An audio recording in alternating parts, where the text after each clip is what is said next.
Anything from you, Margaret? Well, you will have heard about the third head that's been discovered at the Carlisle dig, the No, I mean, Roman no. Go on, bathhouse. tell us more. Just, the dig that they've been doing at the cricket ground in Carlisle. Claire's been quite a Yeah. lot. She's probably been there this week, has she, Andy? Well, probably not making any Oh, money, but yeah, that's true. she was planning to go this week, later on this week, so I don't know. I'll find out. Well, it's where's he gone? Where's Carl gone? I had to move the light because Andy would moan that he couldn't see me. All right. Well, it's the artifact thought to be of a woman and about 7 inches by 5 inches was found at Carlisle's Roman bathhouse site in the club grounds. It's been described as being much more delicately carved and detailed than the previous two larger monumental heads that were discovered last year. And the lead archaeologist said he was astounded by the number of quality treasures that have been found at the ground, more than 4,000 since 2021. Is this the most important archaeological excavation ever? It sounds pretty amazing, and just No, shows this is this is the most important archaeological find in Britain, full stop, ever. That's the one. Yeah. Well, it just shows what a very important place it was, doesn't it? I think Carlisle's a complete dump, but that's my what I think. But clearly, back in Roman times, it was the place to be, wasn't it? This is where it brings on, because Carlisle was an absolutely major place in the Roman world, and we do know that as an operational city, it was one of the last operational cities in Roman era Britain, with the water systems and all that still functioning up to about AD 500. So when people talk about, the Roman legions and all the rest of it withdrew, and it's absolute complete nonsense. Carlisle was still very much. They do know that there was functioning fountains and so on in Carlisle, way running up to the 500 AD 500 year mark. So it's a substantially important place. It's very disappointing in regards to Roman remains, what I feel. But for such an amazing place in Roman Britain, it's I things that you're explaining go in with that. Right, Rufus, we've got you on Hello. 5 times. We've got you online, right? Nobody actually cares whether they can hear or see you, but carry on, Ruf. What? Go on. What about? I was just right, Ruf. Our event on Thursday, right at 2 o'clock at St. Barrett's Chapel on Barry Island. Yeah. We've got a few we've got some notorieties coming along as well. It's really come off the ground. I think we've even got a reporter along from the local newspaper. So I'm bringing sandwiches. Yeah, bring some sandwiches and extra arsenic to put into the sandwiches. Yeah. Good. I've got some of that for you. Good. I'll just have a pack of crisps. That'll do me. Very healthy. Well, what? You want crisps as well? Yeah, of course I want crisps. Yeah, of course I want crisps. I'll try. I'll see you at 2 o'clock, Barry Island. We've only got an hour at the chapel, but we're the only ones probably getting access to this medieval chapel in the course of the whole year. So, and we've had a donation of 40 quid to buy equipment to clean up St. Barrett's Chapel and Glanimore. So we that'll be something else that we'll be discussing on Thursday. Right. Yes, we're doing our bit to help bring some of our local archaeological sites in Barry alive, including a Roman official building. We've got some Roman remains in Barry that you guys in Cumbria might not know anything about, but we do have some Roman remains. We've got more Roman remains on display in Barry than we do in Carlisle. Never. Wow. Yeah. Yes. Exactly. Ever. Our remains in Barry are the best ever found in the whole history of Roman archaeology in Britain. What, if not the world. you mean a few coins and such like? Yeah, there's a few. They found a few coins there. Yeah, definitely. Victoria Park. Shut up, Rog. Right, talking about Rog. Yeah, Rog read my report in the illicit pillar, so that's good. So anyway, anything from you, Rog? No, not at the moment. No. Right. Okay. What about you, David? No, it's nothing. Okay, fair enough. And what? Who do we do next? We do Anne. Andy. We do. Whoa! I've done you. Andy. Oh, who cares about what Andy's got to say? Right, Anne. No, very lazy, I know, but I Oh, haven't. right. Let's yeah. Don't forget about you then. Right, Andy. No, nothing to this week. Sorry. I No told you more we had on the- Bigfoot. Oh yeah. No. Right. Okay then. Right. Judith has come over from our Wednesday doodah. They're leaving the Wednesday doodah like the I don't know what. Anyway, Judith. Anything you want to tell us? No, I'm a bit boring this week. Not caught up with anything. You liking my series on King Arthur? Are you? I am, yeah. There's been a bit of Hi, chat as well. Judith. Hi. I've been trying to. Go on. What? She's been trying to what? What? But she's gone. Oh. I think that's shocking. She was trying to gone. That's it. Basically, I got my daily King Arthur video that I put on YouTube and Well, I've TikTok. been kicked out twice What, kicked out what? off this. No, it's Andy kicking people out because he don't like you. Isn't it? Oh, that's not nice. Yeah, No. Andy, you're terrible. Andy, you're a bad boy. You really are. No, you haven't been kicked off. No. Basically, Rufus, it's basically the reception stuff. Nobody's kicking anyone off. It's a All shame right. Judith left us then. No, But I'm still anyway, here. Oh, she's No. Go back. on. I'm back. Sorry. I've been trying to comment on them and put, I don't know, not provocative, but sort of talking things. And every now and again, somebody will reply, but mostly, eventually, something will go viral, won't it? Yeah, something will go viral. Yeah, exactly. It's including the fact that King Arthur and Merlin were definitely Scottish, which really puts the cat amongst the pigeons. Hey, stop laughing, Anne. He's also from Northumberland, right? So Raghead. So don't knock it, Anne. Right? Strathclyde. He's from Strathclyde, which That's the is one. Cumbria. and there's a King Arthur in Colchester, and Yeah. there's one in Glastonbury, Yeah. and there's one in Cornwall, and There's there's not one in one. Brittany. No. How many And are there? There's two in Wales, and because there's a schizophrenic version. There's two of them. And Did he travel a lot? It's Did he possible. travel a lot in all these No, places? Yeah. basically, Oh, if no. people watch my regular YouTube videos about King Arthur, right? Basically, there's lots of historians and so on written loads of things about King Arthur, and what we feel is that Arthur was probably a very popular name in 400, 500, 600, and it's probably a title rather than a name, like lots of our leaders today. I don't think King Charles is first is the name that he actually uses actually Charles, but anyway, do you know what I mean? It's like a sort of side title or whatever. See, Harry don't call himself Harry because he'll get lynched. Right. Anyway, what we're gonna do? We're gonna crack on, and we're gonna have a little look at some stuff in Ireland, and then we're gonna have a little look at a bog body in oh God, what was I going to say? I Holland. forgot. The Netherlands. Netherlands. Yeah, that's the one I couldn't spell. Yeah. There's something about Scatness as well. Skegness. Scatness Oh, in the Shetlands. You say what that Oh, last right. week? Oh, yeah. Yeah. Do you know what? Right, I had the wrong post-it in my diary, and I just remembered I was meant to be doing Scatness today.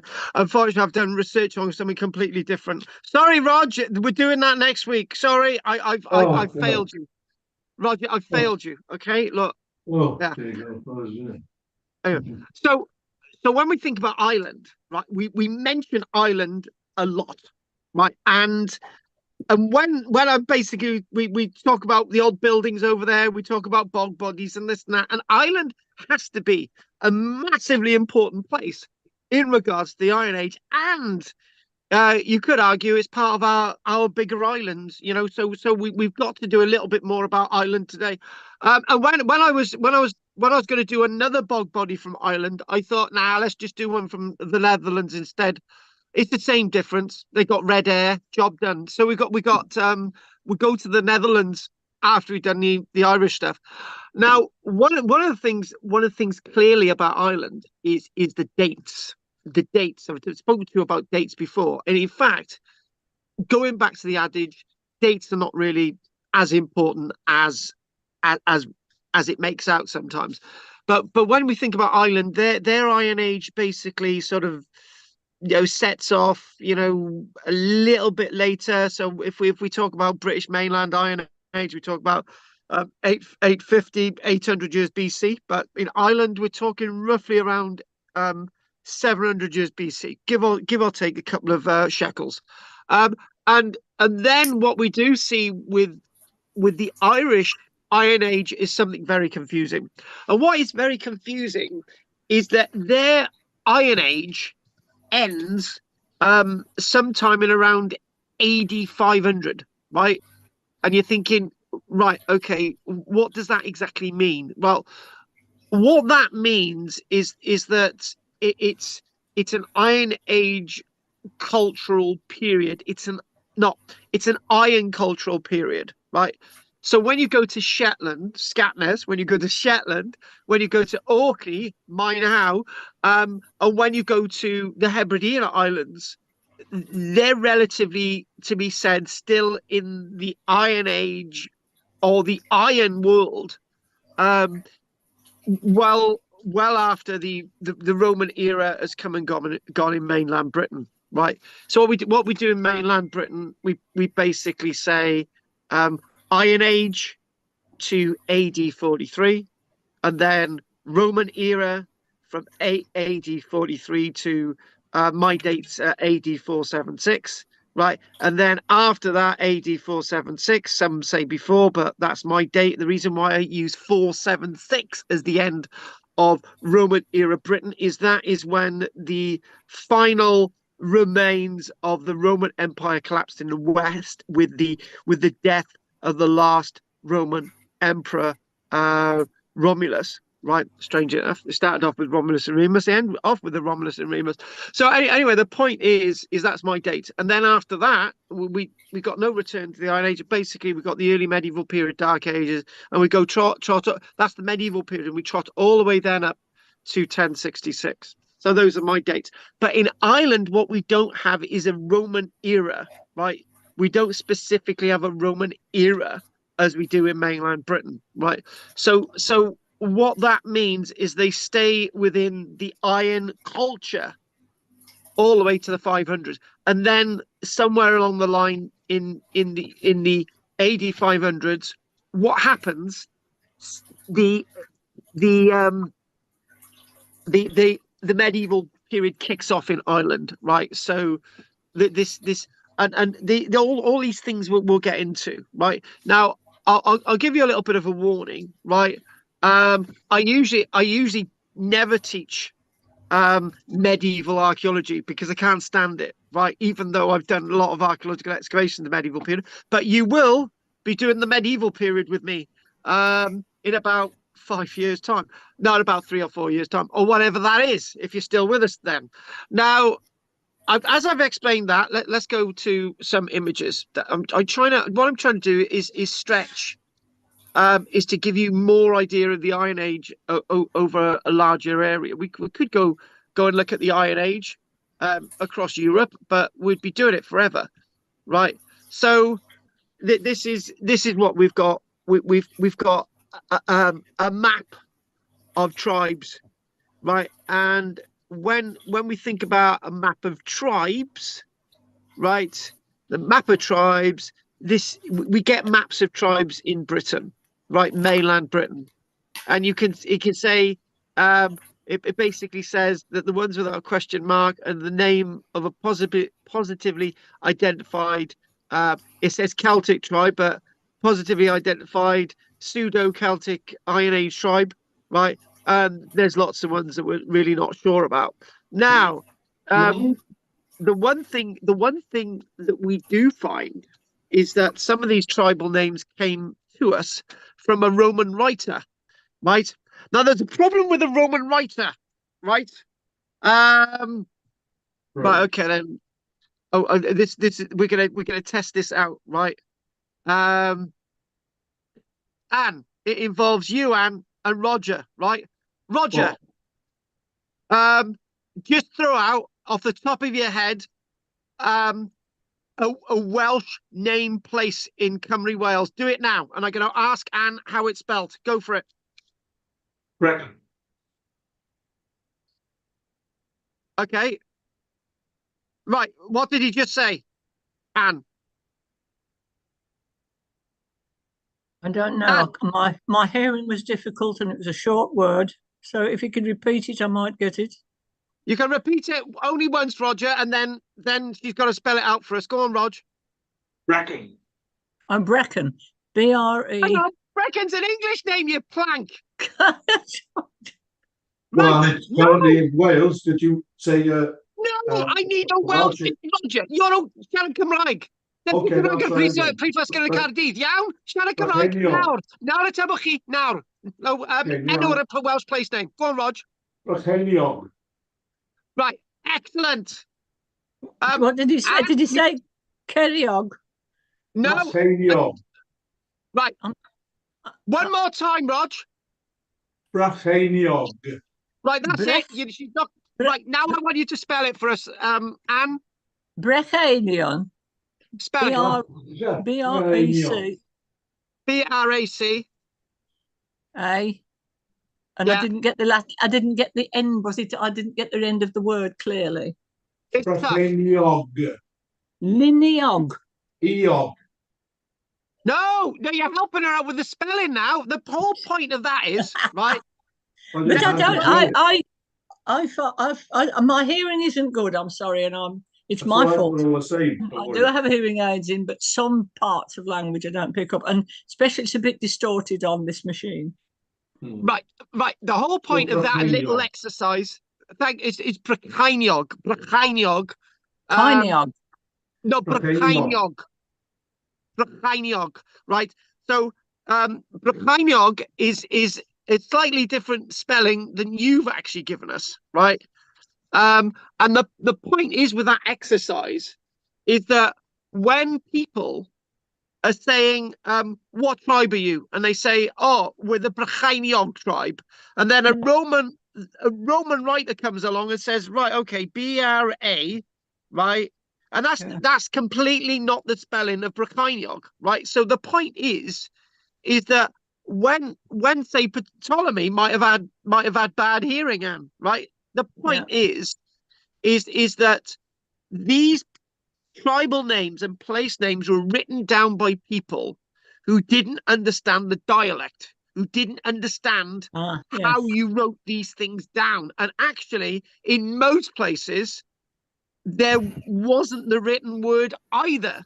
So when the Romans are writing these, back to this, Roger, thanks for that, Roger and Anne, back to these tribal names and these place names, when the Romans are writing these tribal names down, right, how accurate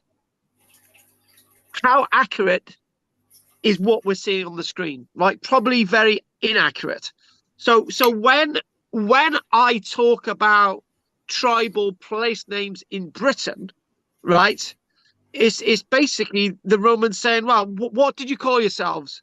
Oh, we called ourselves the Demetae. Right, okay then. Well, we don't actually know that is exactly what the Romans are writing down. Is that the right spelling? And this is the point, right? So when we're ever looking at these tribal names written down by Roman writers, right, we're not really sure how accurate these are, right? And that is the point of the little exercise that me and Anne and Roger just did. Can I ask a question about that?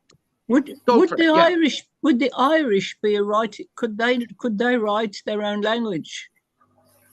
at that time. Oh, that now you get, yeah. Well, because you would then only have had the Roman spelling if the Irish couldn't write, you know. Yes, exactly. Now, this is the biggest problem that we face as archaeologists, right? And historians, right? The biggest problem that we face is the fact that if there is any form of written language, right, it's not survived. Or it's not survived in a way that we can actually understand. So what I mean by that is that if there's pictographical remains in some areas, or there's some marks on the stone, we don't really know how those marks on the stone actually translate to a language. They did, right? But we don't know. Yeah. They did Ogham, didn't they? Which we Yeah, can... but Ogham's coming along right now. Ogham is really interesting, right? Ogham is basically a series of marks on a stone, right? And actually, it would be good to jump into that now, right? Because this is so important. What I'm getting at really is that what I'm getting at is that what we're left with is what the Romans were telling us, right? Because these people weren't writing, or even if they're, you know, so if we quickly look at what Ogham is in a moment, let's just get on here. Let's get into here, and we type in Ogham, right? Now, Ogham, there's a big debate about. Now, this is Ogham, right? This is basically Ogham is a series of lines on the stone, right? Now, if you, so we've got that there. So A is one line, B is not a full line, and so on, right? So if we then go, and we look at an Ogham image on a stone, right? That's a pretty good one. Oh, there we go. Bringo. That is actually the Ogham language, right? Now, Ogham starts to come along. Ogham starts to appear in Ireland roughly around AD 200, right? So it is still within their Iron Age for 300 years. So technically, you could say, and tongue in cheek, you could say that you could say, for example, that the Irish Iron Age, they had writing, right, which was Ogham, right? The problem is, Anne, how do you read that? This is the thing. Now, it might actually say, it might actually say,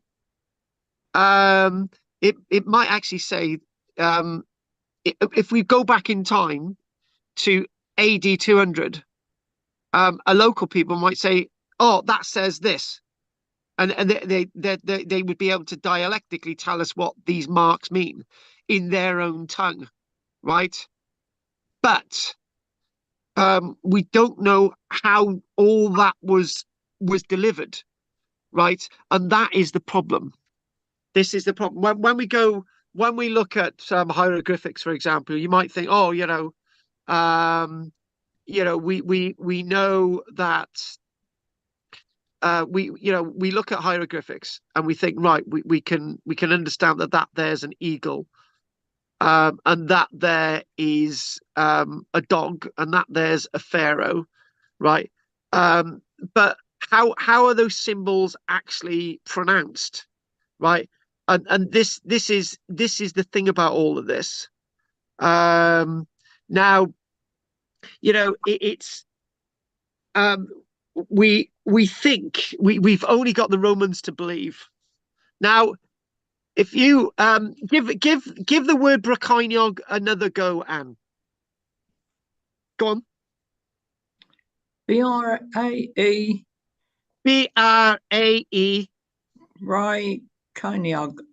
C Yeah. Go on. Y O G. Right. Okay, then. Well, it's actually spelled Brycheniog. Right. Yeah. So basically, if you're illiterate, right, and you're saying to a Roman Brycheniog, Yeah. you don't know that it's Brycheniog.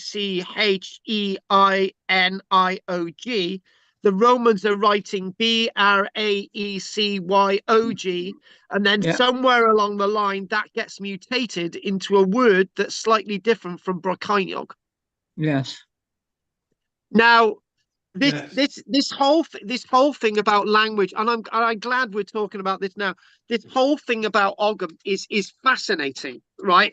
And this goes in with the word. This goes in when we use the word Celtic, right? Now, I've explained this a few times before. In Europe, they talk about a Celtic civilization. They talk about the Celtic Gauls. They talk about the Celts this, the Celts that. And then years down the line, people who are rugby fans like Roger, Welsh, you'd say, I'm a Welshman, I'm a Celt, you're a Frenchman, you're a Celt, Scotsman, you're a Celt, Ireland, you're a Celt, right? And you English are something else, right? But the point is, it's easier. You can basically say, right, Celts in Europe, right? That's fine. Celtic art, Celtic influence, right? But when you start to use the word Celtic in the context of mainland Britain, it starts to make no sense. Art form, the Celtic art form, makes sense, right? Now, the point here is that Ireland gives us Ogham, right? So what you start to see is Ogham in Wales. You actually start to see it in Cornwall. You see it in Cumbria, right? You see it in those types of areas. It comes over from Ireland. It doesn't go the other way, right? Carl, So, yeah, go on. Do you think it was like a secret code that they made up so that the Romans wouldn't understand it, so they could pass messages to one another? The Romans wouldn't understand it. You could look at the other way. The Irish would say that they don't understand what ab urbe condita means either. Oh. They ab libitum, which basically means that at the discretion of the performer, I'm performing ab libitum, right? You can equally say that the Irish didn't know what your Latin meant, and actually, that is a really good point, Margaret. Right? That is a really, really good point. And what is a really, really good point there is that in the medieval period, witches like me and Ruth would go to church, right? Common people like Judith would go to church with us, and none of us would understand what a single bit of the Latin that was being read to us meant. Ruth had just done something terrible with another man in another village, right? So there's somebody there's somebody in a pulpit, and he's thrimming hellfire onto you, Ruth, right? But none of us are going to even know that, right? Is that what you mean, Margaret and Anne, by the fact that this secret text, this secret language, is only a secret language if I don't know it, right? Touchstein Bob Scythe. Does anyone actually know what that means? Roger does. No, I don't. But I suppose I'm glad you don't know. I'm glad you don't know what that means, because I've just insulted all of you. You are a good man. Yeah, but the point, I don't mean it personally. The point is that it's quite divisive to be talking about these marks on the stone meant something to the people reading them. Yeah. But they meant nothing. They meant nothing to, for example, the Romans reading them, because the Romans didn't need to. The Romans didn't need to know. And actually, what we've got, oh God, I wish I could just show you an example. Hang on. I'm just going to try and get a stone now that has got Ogham and Cymraeg on it. The stone of Brodvock. Hang on, stone of shut up, Rog. Brodvock.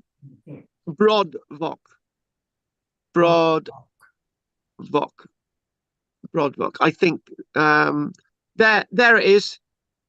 Bingo.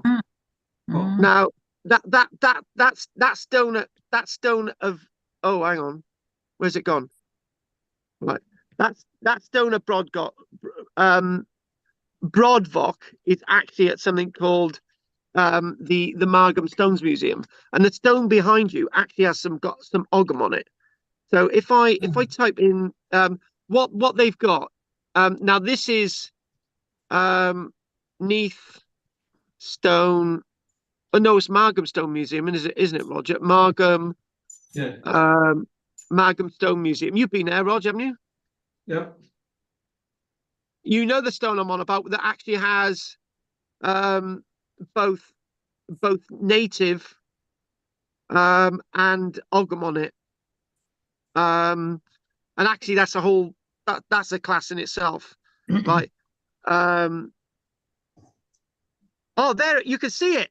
Can you see the stone behind? Yeah. That is the Aratoria stone. Where is right? that? You can see 3 stones. This is in the Margam Stones Museum, and the one in the middle there actually has Ogham on it, right? Well, they have bilingual ones in Wales, don't they? That is the point. That is the point. It? Yeah, that is one of them there. The one in the middle is bilingual, right? Wow. Because it's got now the point is with this, there's a really important point, is that we presume that is a translation of what's there, but it might not be, right? It might not be. So in other words, this is the one that says Brodvock he hic iacet here lies Philos, son of Catu Tisirnai, right? That's the one on the left, right? He iacet means basically here lies, right? That's Latin, right? Yeah. But who the hell's Bodvok? That's not exactly a Latin name, right? So what it is, what we've got is when this is actually really important when we think about the Irish and we think about the Latin people of Rome, and we think about mainland Britain people, right? Ogham is their response to offering us a language, a written language. But where we use Latin words still like bodvok, right? We can presume that says bodvok, right? The lines in the middle, we don't know really what that says unless I've got a book in front of me saying that one line bent over the side of the stone, right, means an A. And then, so what we're talking about, the way you write Ogham, is that you've got a line, right, on an edge, right? Equally, you can actually have a line on a stone, right? So that's an A and that's a B, right? But you've got to have a line. And actually we don't know that that's an A and we don't know that's a B. But we now know that's an A and a B. However, is it the A and the B pronounced the same as we would pronounce an A and a B? It's not. You can't know. Okay. Unknowable almost, isn't it? Really? Yeah, but the thing is, right? The thing is, okay, go to you say that to an Egyptian hieroglyphic expert, it's unknowing, right? And they will say, "Oh, of course we know what it says." And I'm sorry, they don't. They know. No, sorry, they know what it says, right? They don't know how it's pronounced. Oh no, yes, that's right. And also this Ogham language. Yes.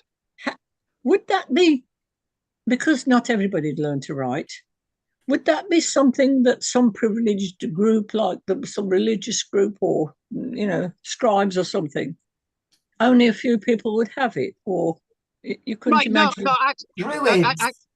Druids. oh, stop the Pardon? bloody druids. Right, can I just say one thing, right? Anne's presuming that Ogham is a text of the special people, right?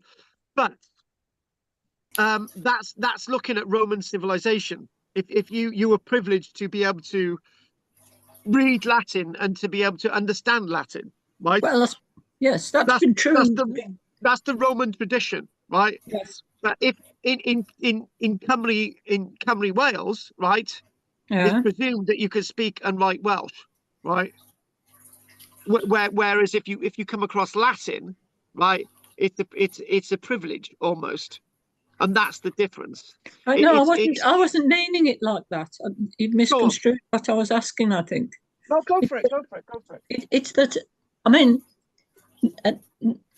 Latin was, I mean, any writing almost was for a few people who could get an education and do it. Was it?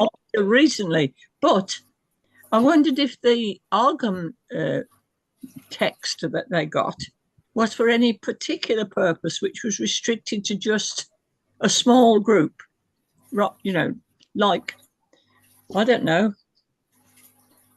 Or maybe the most important, the most privileged people in, or the, you know, kings and queens, or some religious group because they had a different religion than other people, or something like that. Yeah, why can't it? Sorry to interrupt. Why can't it be accessible to? Why can't Ogham be the language of the people? Right?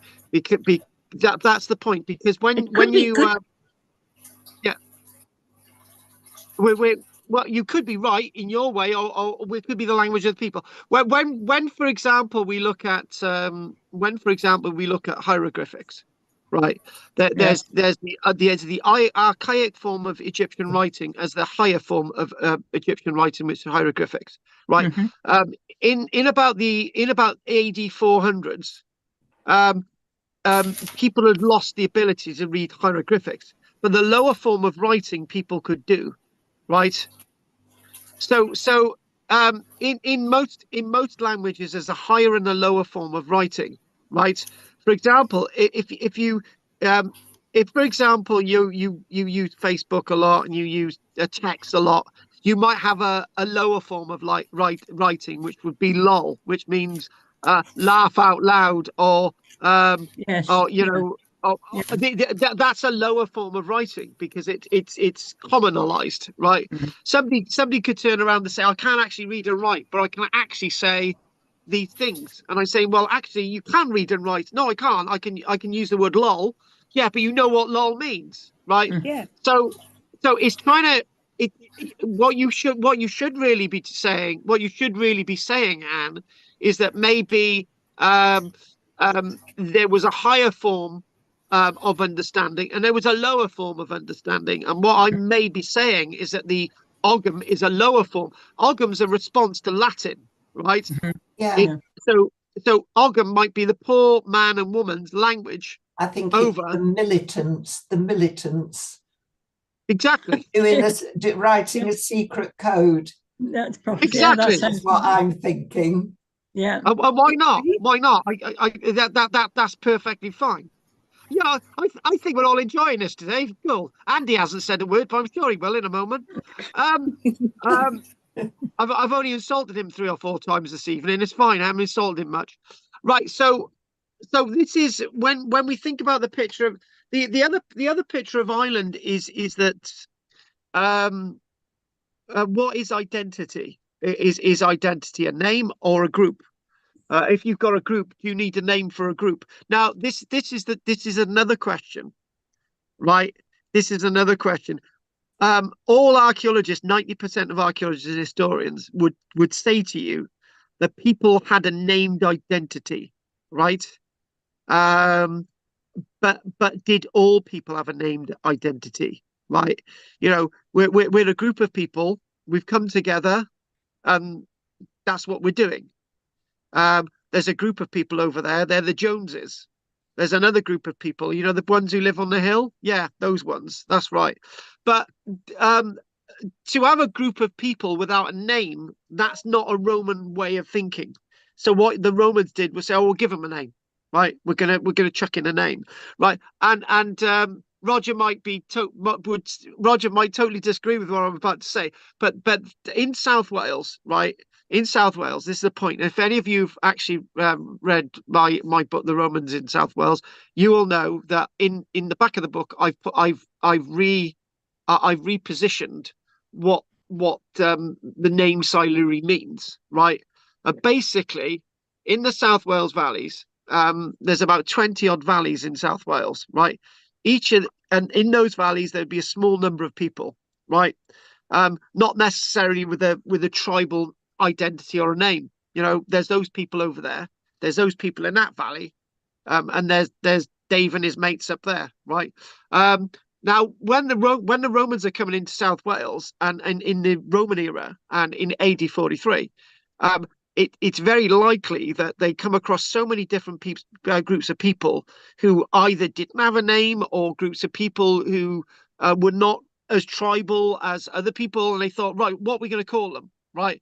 And eventually they called them the Aslugwa, and then the name came down as the Siluris. And we know there's the stone carved in Caerwent, which is in the church porch of Caerwent, which is the Roman city of Caerwent, which is the one with massive, huge walls, which has the best preserved civilian, not military, but the best preserved civilian stone walls anywhere in Britain, straight up. And that's known as Venta Silurum, which is the city of the Siluris. But it's a Roman established city which nobody lived at before. And they basically said this Venta Silurum is the city of the Siluris, right? But none of these people would have called themselves the Siluris before the Romans came here. It's just and when you think about it, this tribal group of people ranged all the way from Swansea, all the way through to Cardiff, all the way through to Newport, all the way into Gloucester, and went a little bit into Somerset, right? And there's no way that all of these people would have been a tribal people. There's just no way, because but the Romans said way because that's the way they did things, but it's not the way the local people did things. And the local people, you know, they just didn't. It's just not possible. I've lived in the South Wales valleys, right? And so has Ruth, right? And I don't know if Ruth is going to agree with me on this, but people live in the South Wales valleys. In the valley next to you, right? It's likely that the people in the valley next to you hated you. They knew your accent. They didn't want anything to do with you, right? But this is today. Even because I had a different accent and I was living there through circumstances. Yes. I had harassment because of my accent. Yes. And I was actually someone had me up against the toilet door in the pub. What are you looking at? And they will not accept outsiders now. And that's now. So that is now. That is my point. Especially a city boy. What's that? Especially a city boy. Oh my God! You wouldn't have a city boy going into the valleys. There's no way. And the valleys people just didn't go to Cardiff either. There's no way. People from the valleys just didn't go to Cardiff. But that's today. But when you think about it, that's today when we've got trains, railways, and we've got nearly 4 million people living in Cymru Wales. Back then, right, there would have been in the tens of thousands, and they would have been spread all around the place. And somebody in Swansea would not have called themselves the same tribal people as people living in bloody Gloucester. It's just not possible. So this is the point I'm trying to make. Oh my God, we've just definitely gone on to loads of things today. But anyway, it's even like where Judith is from up north. Oh my God, they got so many. I tell you what, I know you're nowhere near. I know you're closer to Middlesbrough and Sunderland than we are, Judith. But you know the people in Sunderland absolutely hate people in Middlesbrough, right? but they were if I'm getting they were Brigantes, right? But no, you know what I mean? There's no way even today, and it's just like. So what we've done, these place names and ideas are a Roman response to trying to organize people. So basically what they're saying, right, you Brigantes up there, right, what we're going to do with you guys, we need a few of you down here, right? Can you imagine the conversation is you people from there, you know, over there, and then over there, right? What people from over there? If they're those people from over there and over there and over there, if you get those people from over there and over there and over there, you can't administer anywhere like that. You've got to give people titles, right? God. Anyway, look at these. So these dates here, it basically these dates are slightly different than what I said. But if you look at Iron Age Ireland, about 700 years BC to roughly 400, 500 years AD, right? So that area there, it says Iron Age, right? But when you look at Roman era Britain, when it's got AD 400 there, the Roman era Britain's already existed for 367 years, right? And that's no longer Iron Age, but these are Iron Age. But again, Iron Age, the use of the term Iron Age is disparaging, right? Because it doesn't really help us, right? So what we need to say is with Ireland, it's the Irish. And this is why people use the word Celtic Island, because it makes it probably easier than me saying Iron Age, when in fact these people have got their own writing and they've got technology. They've got great Iron Age technology. You know, this is what we're talking about, right? And in my notes, there's a bit of a problem in my notes, because if I read out this paragraph in my notes now, it says ironworking may have been happening in Ireland before the Celts arrived, right? Well, yeah, I don't go with the Celt thing arriving anywhere. As radiocarbon dating of ironworking sites shows that the technology was present 550, 500 years BC, right? That's interesting because the Iron Age in Ireland, right, occurs, you know, just a few years after the Iron Age is in full flow in England, Wales, Scotland, right? But this is a technological world, right? This is a world. You guys, you probably know that I've got a little soft spot for Ireland, right? And I got very excited. If you remember, can you remember about 3 years ago, I got very excited, didn't I, Rog, when we were talking about cremations going on in Ireland around 900 years BC, right? 900 years BC. I didn't get even that right. 9,000 years BC. Let's think about that. 9,000 years BC. And actually, people are arguing it's 10,000 years BC, which is 12,000 years ago. They had cremations in Ireland, right? That means they were able to develop the technology to be able to burn, right, human bodies, right? And you know full well that human bodies need a hell of a lot of heat for the bodies to be cremated, right? And the Irish had that technology, right? The Irish had that technology. Say if we want to state fact, if we want to say 12,000 years ago, right? They had their technology, right? So it's no wonder that they had this iron technology 2,500, 2,600, 2,700 years ago, right? And I'm just going to say it, that maybe the Irish came to smelting iron on their own bat, right? Maybe they didn't need anyone to show them what to do, right? And this is the Irish politician in me. I'm not an Irish politician at all. But what if I was an Irish politician, I'd be saying, look, the Irish did all these things. They didn't need you, i.e., you on that island, and they didn't need people in Europe. We brought all this technology. We developed this technology, right? We developed this iron smelting technology, and to be able to get the temperatures into the 1,400 plus degrees C, 490 1,490 odd degrees C, to get the furnaces up there to actually smelt iron, and they were able to do that, right? And why not? One of the things that we've got a problem with in archaeology is that A over there is making pottery. At the same time, B over there is making pottery. So therefore, A and B must have got together and told them what they were doing. So somewhere, A either learned from B or B learned from A. But it might have been that they decided to come to this technology at the same time.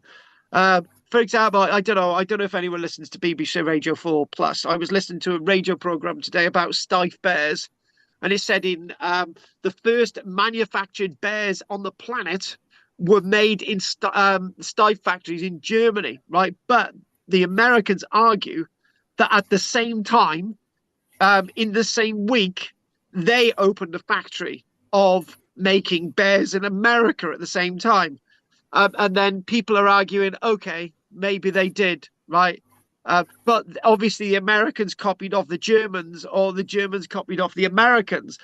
But now they're thinking, why couldn't they have come up with the idea at the same time, right? And that is the point. Culture gets to a point that it needs something, right? It needs something. So basically what we've talked about is we've talked about the Ogham. We thought, right, these people need something. They need to be able to offer the world a language, or offer the world a way of communicating, right? So that's what we're doing today. I'm communicating, you're understanding what I'm saying, right? But somebody in another country wouldn't be able to understand a word that I'm saying, right? Except everybody in other countries should understand English. Oh, shouldn't have said that. But we'll go back to the other image in a minute. There's a reason for the other image that we've just gone past. So Iron Age weapons were used, including swords, spearheads, and spears. So this is a collection of Irish swords. These are either bronze, or the one in the middle is bronze, not gold, or these are iron, right? And that's the point. And the other thing as well is in Ireland, they are still producing bronze swords, right? So the technology to produce bronze didn't stop, it kept going. But that is another problem with archaeology, that suddenly one of the when we're teaching archaeology, we're saying Mesolithic, Neolithic, Bronze Age, Iron Age, right? So Neolithic, they're just using stone implements, and in the Bronze Age, they're just using bronze implements, and in the Iron Age, they're just using iron implements.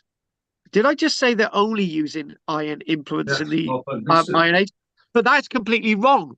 That's completely wrong, because in the Bronze Age, we excavate Bronze Age sites, and lots of flint and chert and stone tools are still used in the Bronze Age. Lots of flint is used in the Iron Age, as well as lots of bronze is used in the Iron Age. There's most things in the Iron Age are bronze, right? But there's a lot of iron about. But you'll be surprised to hear that two points here. This is the thing: when these technologies being used, I've been excavating on a medieval site, and you come up with flint tools, right?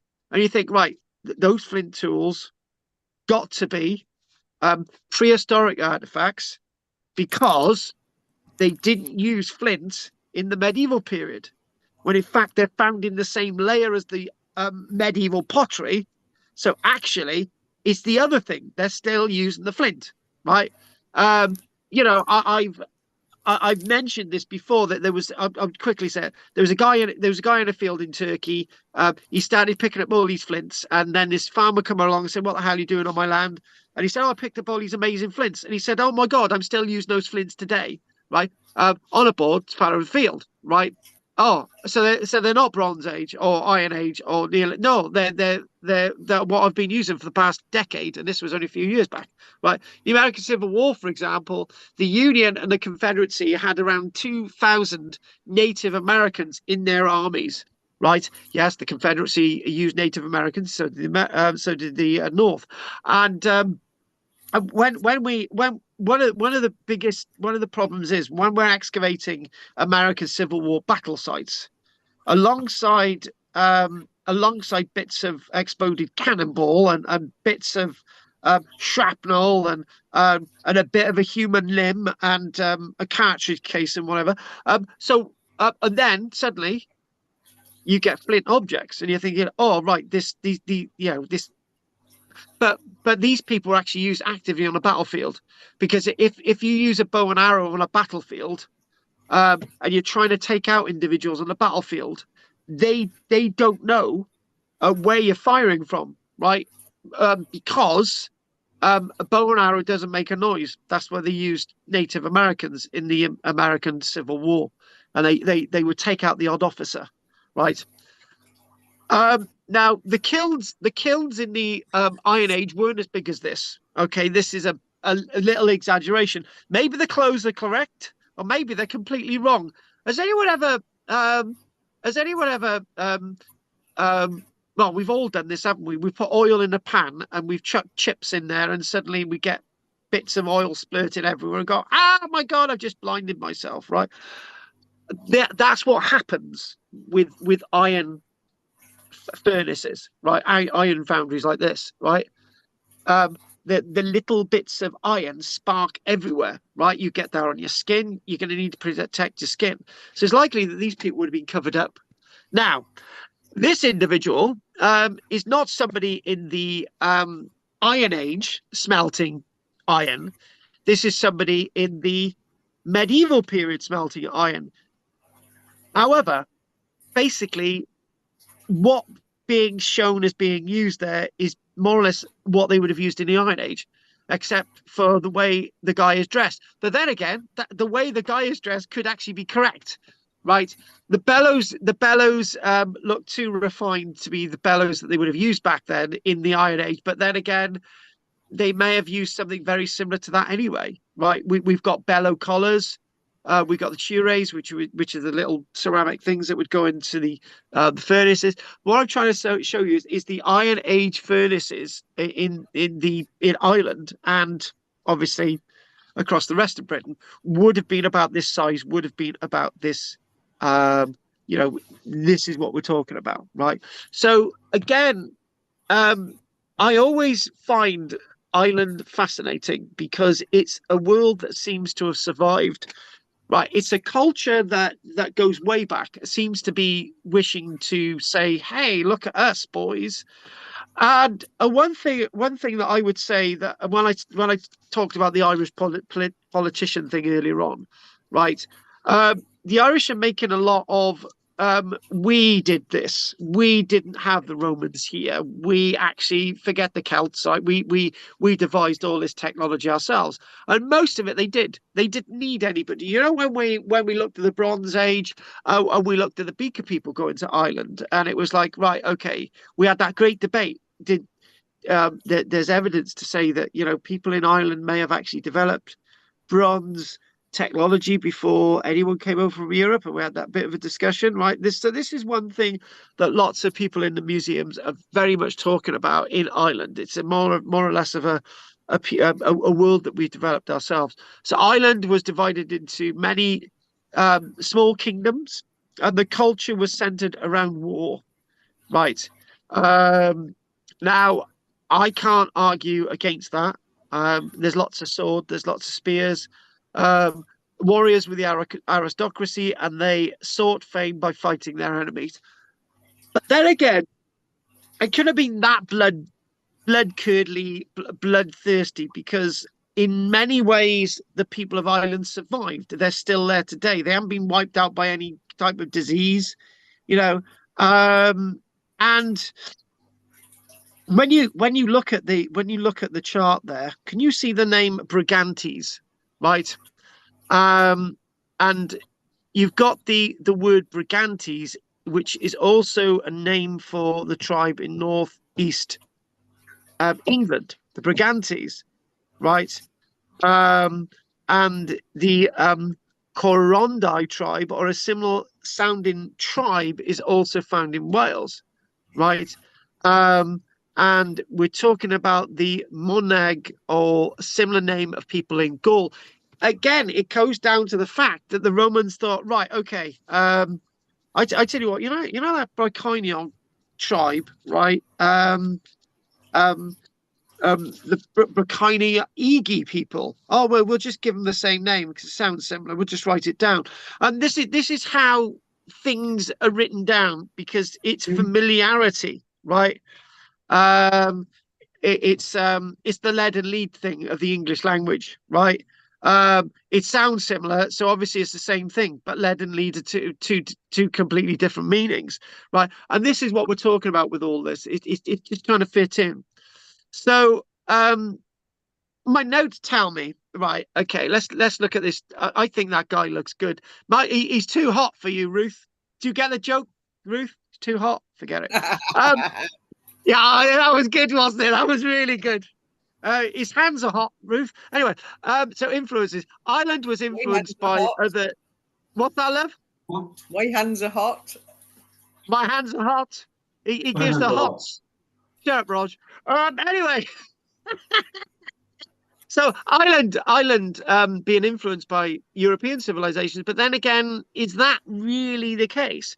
Or maybe Ireland is influencing European civilization. It's really difficult to set this down, right? Then there were some stylistic influences from Europe. I give that anyway. There was some Celtic stylistic things in Ireland, but whether this altered their path or influenced them in as massive a way as some people say, I don't know. Now, one thing I wanted to do today is look at a bog body in Ireland, but then I got so distracted by a bog body from the Netherlands, Holland, that I decided to do that. Right now, bog bodies, as you can tell, there's a lot marked on the map. A bog mummy, there's a lot marked in the map of Ireland, and obviously you've got the Netherlands there, and you've got Denmark, right? So, so basically, big concentrations of these bog bodies. So, here we go. Hang on a minute. Hang on. Go. Annotation. So what you can clearly see is there's loads of bog bodies there, and there's loads of bog bodies there. Right, so you've got two major concentrations of bog bodies. Now, one thing that we mentioned last time, if you look at the key, a bog mummy, or a bog body, just a head. We sometimes just find heads. We find bog mummies partial, the head and the top of the torso. We get bog skeletons. Now, what a bog skeleton is a where the skeletal form has survived, right? And what we mean by that is that bog bodies usually the flesh and the muscles and the sinew have survived, and not the bones, right? In other areas, it's just the bone that survived. In other areas, it's the bog and the bone that survived, right? So you can actually see that there, and how these bog bodies do we found across Europe. Can I just make a single point? Right now, this is a really good point. Now, obviously, I can come across as rather biased, this sort of thing. Do we really need to be influenced by continental European things? Why can't we have done these things ourselves, right? And that is the point. Why do the Irish need to be told to put their bodies in bogs, right? They don't. They just did it because that's what they did, and that's what they happened to do in Denmark, and that's what they happened to do in some parts of Scandinavia. It doesn't need to have one person over there telling somebody to do something. It's like we've all had it, haven't we?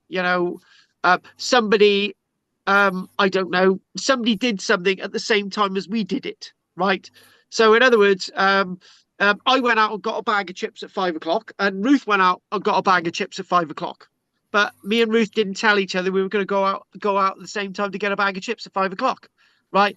And this is the point. We can't always assume that human beings have evolved something from a key locality. when in fact it may just be that's the way they did things.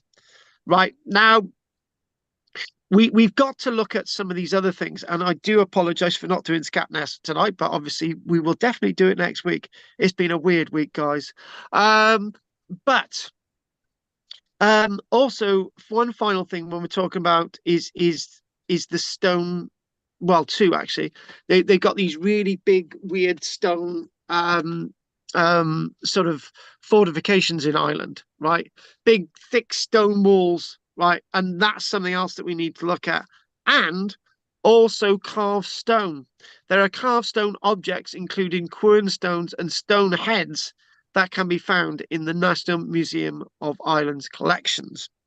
So again, these are all points that we see and we need to see a little bit more of. And I might actually show you one or two of those stone structures after the break as well. So I think what we will do now, we'll take a break. It's 8:48, and I'm just gonna. So we'll have a little look at that after the break, and sort of talk about bogs, and that'll introduce again when we look at Irish bog bodies. That's like a boggy landscape. And there she is, a bog body that was found in the Netherlands. And we will look at her history and her life. She died quite tragically. But there's something, I don't know if I mentioned this, that I was listening to. I love listening to stories on the radio. And there's that book which is called Bog Child, which is set at the time that the Maze prisoners are on a hunger strike, and they happen to find a bog body of a child in Ireland. Well, this story's based on this story of a bog body in Holland, the Netherlands. I thought I'd mention that again. Right. So anyway, before we go on to these bits of the bog, right? And I thought it'd be a perfect opportunity to look at somewhere else tonight other than Britain, right? So we will have a break now. I'm gonna have some camp coffee. No, Ruth, camp coffee is actually a drink. It's not a coffee that's slightly camp, right? Get that right. She's a bit I slow, know Ruth. about camp coffee because when I went to do the horses out with my friend Kath, she spilt it all over the caravan and I had to mop it up. It's expensive stuff, camp coffee. No, she tipped the bottle all over the floor of the caravan. It was and I had to an absolute. I would have been with a straw there, snorting it up. I would have definitely. Right, shut up, Rog. Anything you want to say, David? No, thank you. Right, go on, Rog. What? All right, if you go on, Rog, do you want to say anything? No, carry on. All right then. And guess who gave me this pillow? What's that? Johnny. Yeah. Margaret. How could Ptolemy do his map if the Romans had never been there, and how could he name all the tribes if they didn't know them? Right, let's go on to Andy. We'll just forget that. Right, okay then. No, now he was making it up. He made it up. Say he's a very naughty boy. He is. So he really is a very naughty boy. Look at that, well, hi, Brian. So's my wife. Right. No, the point is, Margaret. The point is that in short, we know of a campaign to Ireland by Agricola in the 80s AD 80s. We know that there was some kind of campaign over to Ireland. We also know in the Wexford part of Ireland, which is the east part of the island facing Wales, we do know that there's a number of burials which have Roman artifacts buried with them. Quite a considerable number of Roman artifacts buried with them, right? And it's believed that there were extensive trading opportunities, and there may have been one or two Roman occupational sites in Ireland, but not substantial. It's about the story. It's a bit like the story of Roman remains being found on the Isle of Man. There ain't many, right? Where in fact you could say that the Isle of Man was actually part of the Roman world, and there was nothing really going to stop the Romans going to the Isle of Man. There's a romantic story of one of the Roman generals' wives going to the Isle of Man, and anyway, that's something else. That was in that. God, wasn't that in that program Bergerac, and it was completely made up? But anyway, I used to love that. Yeah, I can remember that. There was gold found there. Anyway, long story short, we do know of Roman stuff in Ireland, quite a lot of stuff with burials, and so it might have been that one or two settlers may have settled in Ireland, right? But you know, that's not en masse. Not en masse, yeah. It's you could say it's the equivalent of a load of British people settling in Crete, right? You know, they got the odd villas here and there, but there ain't many of them, but there are a few, right? And there are a few graves in graveyards which are dedicated to British families who have lived and died in Crete, but you know, it's not en masse a lot. So over the years, it's not a lot at all as pinprick. But it goes back to what we said about last week, Mine How, the Roman evidence at Mine How. And that being that when you when you juggle the eggs, right? When you're juggling the eggs, it's like you think, well, they found this amazing site of Mice How, which is Neolithic, and nobody knew it was there 20 years ago. And it's a massive site that they found. Right. And you're thinking, right, okay, how many Iron Age sites have they actually excavated on Orkney? Have they excavated 10%?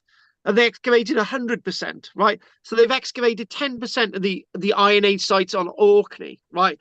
And in lots of them there's Roman era pottery and buckles and brooches.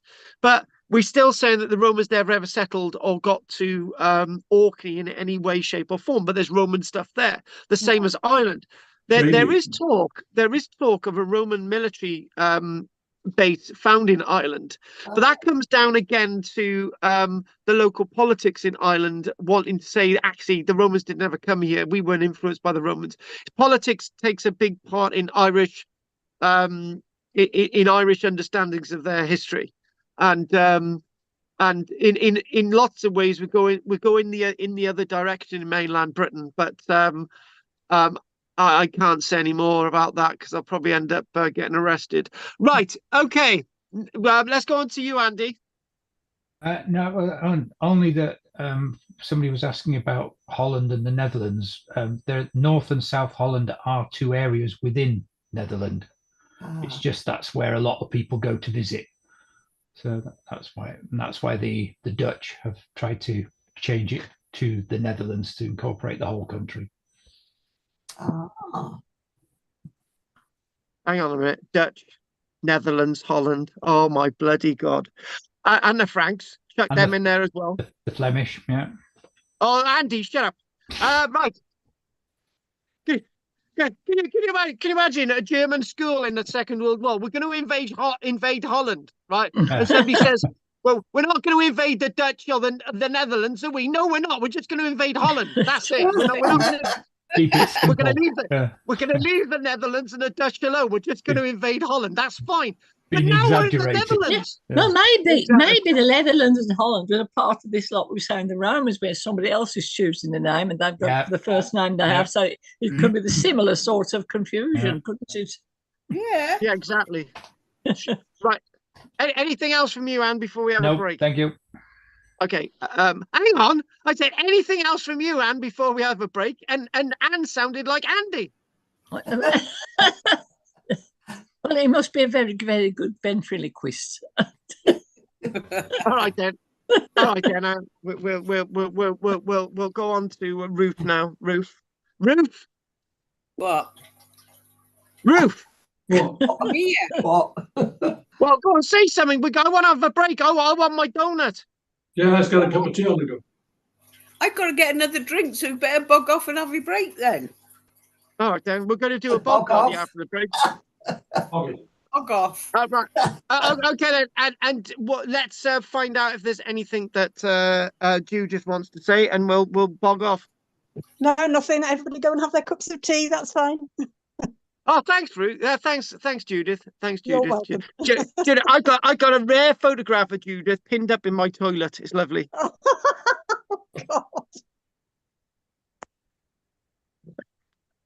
Oh, God. alongside the king. Right. Okay. Now, let's have a break.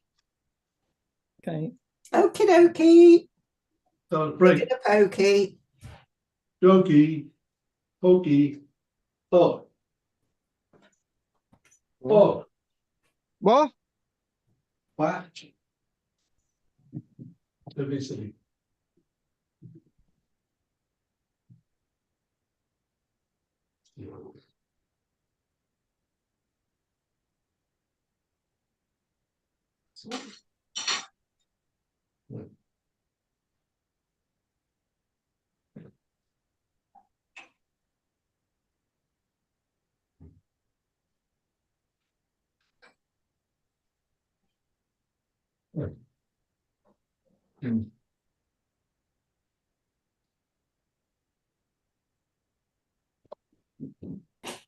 Oh.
I thought discussion about language was very intriguing. You know, how language is used differently and different marks for writing. And yeah, it's something I we mean, take for granted, isn't it? Yeah, I mean, languages, and we always think as well of how language is so, you know, people. I'm amazed how well we all do use language. Babies get it at a such an early age, and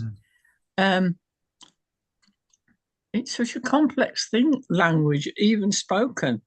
And it even gets even more so, doesn't it, when you're writing it and finding other ways of expressing it. You can get and having symbols that it can get very complicated.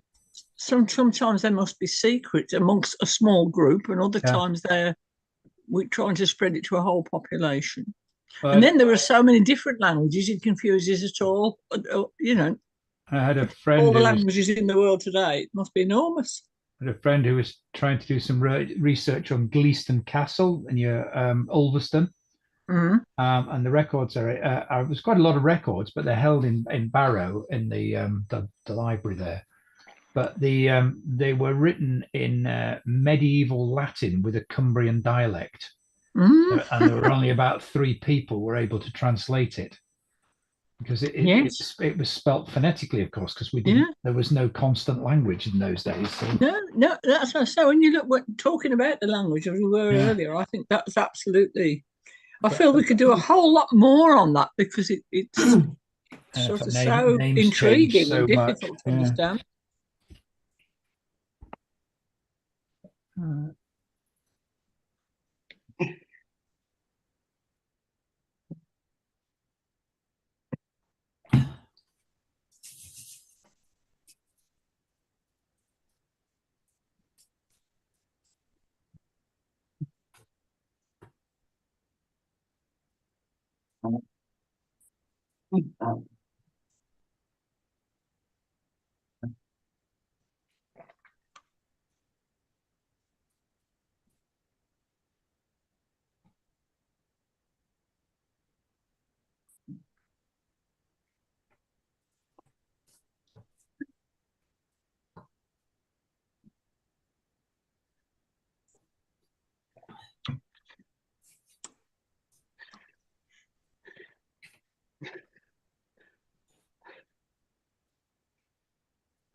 How are you, David? Any better? Yeah, quite a bit better, thank you. Oh, good. Can't walk very far still, which is the worst aspect of it all. Yeah. I have been for a little drive. Oh, good. Did you go far? Around your village and back. Yeah. Oh, well, it's a start. Yeah, yeah.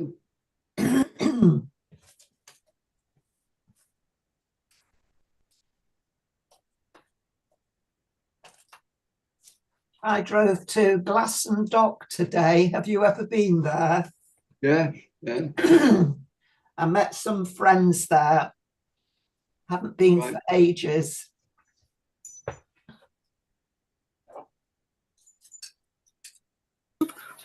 That's nice. Yeah, lots of people living on narrowboats. I thought, well, it's cheaper than Oh, I know. house, isn't it? I Yeah. would imagine. Absolutely. I don't Yeah. know how much a narrowboat will cost, but they're They're quite- quite nice. They're And they're quite.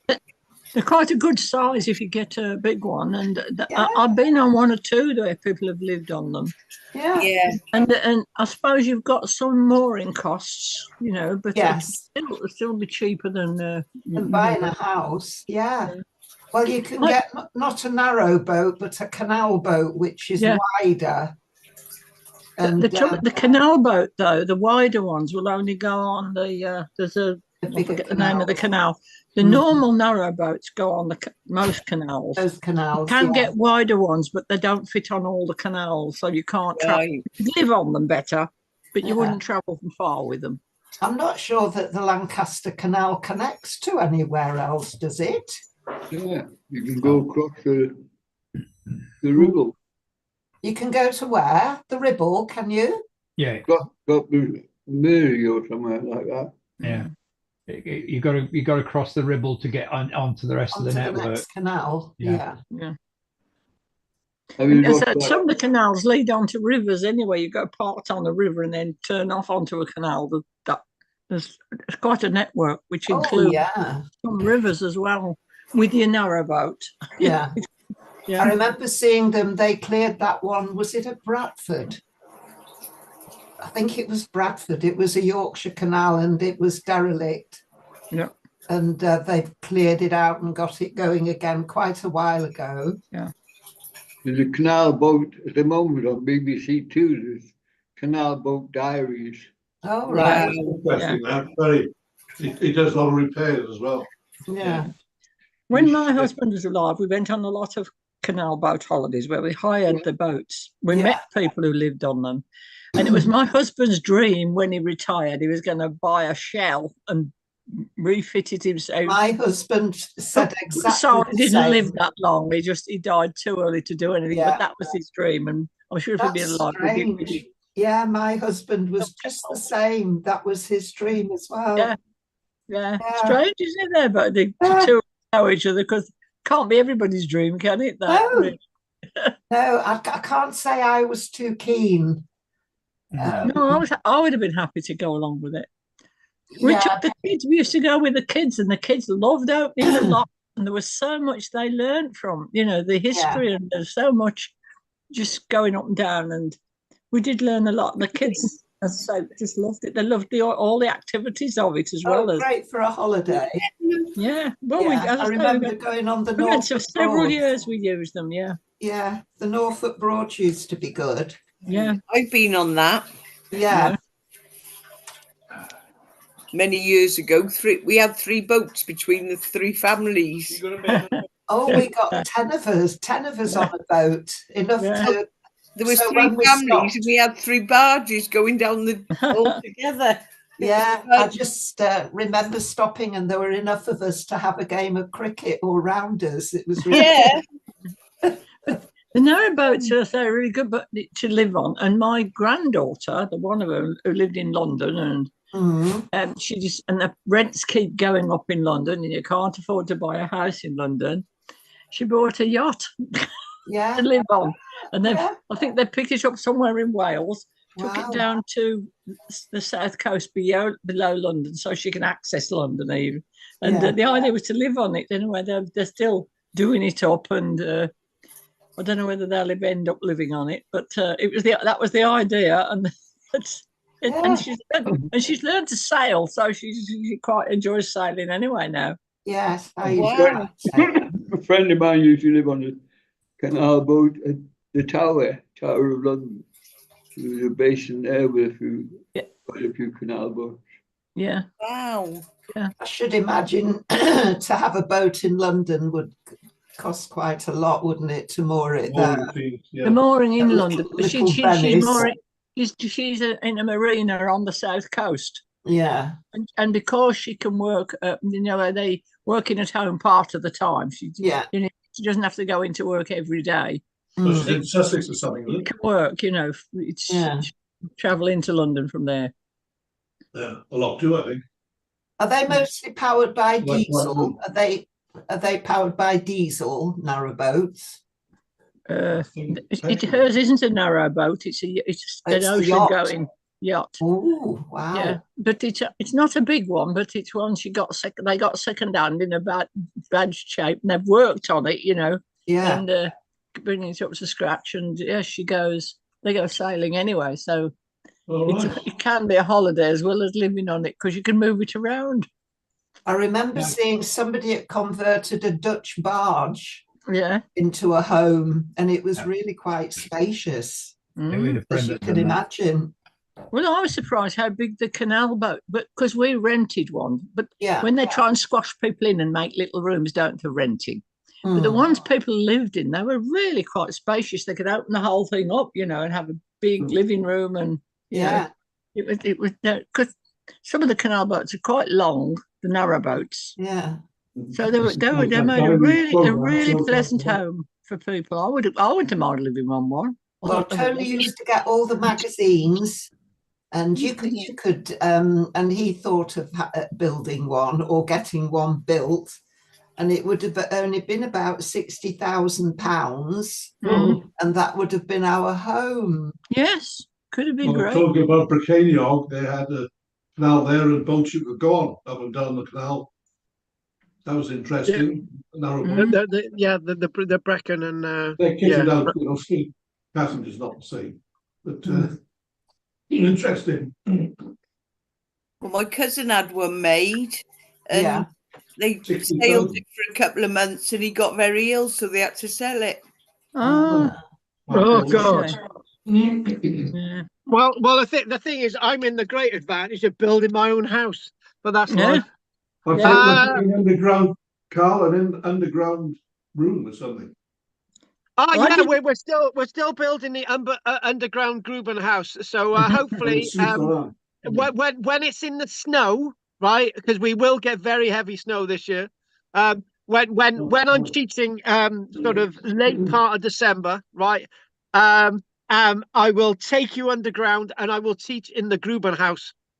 But maybe your next thing should be like a canal boat. Then you could be a traveling archaeologist, stopping at different places, doing a bit of acting, and doing your archaeology.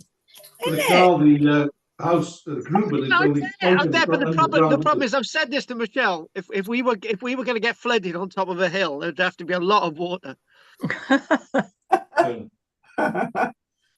If you got stored up all supplies. We got warmed because we're cuddled up to the sheeps. Did you sell off the lambs? Baldrick.